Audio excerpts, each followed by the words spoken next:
ছানা তৈরিটা দেখাতে পারি নাই, রসগোল্লা বানানোর জন্য ছানা বানিয়েছি। একটা সময় দেখিয়ে দিব ছানা তৈরি করবেন কীভাবে। আমি এটা এখন হাতের সাহায্যে সুন্দর করে এটা ফিনিশ করে নিব। অনেকটা ফিনিশ করতে হবে।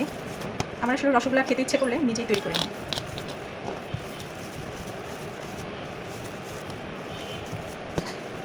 একটা ভিডিওতে দেখিয়ে দেবো ছানা কীভাবে আপনারা তৈরি করবেন।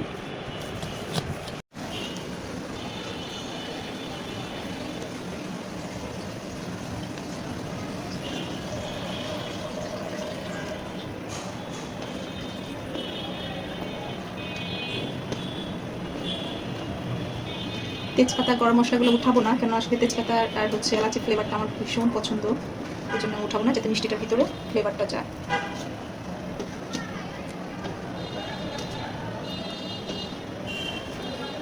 ঢেকে দিব। ওয়াও, কি সুন্দর ফুলে উঠেছে মাশাআল্লাহ।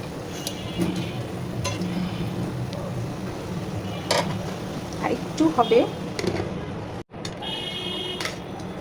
একটা ফুলে কি সুন্দর ফুলে উঠছে মশলাটা।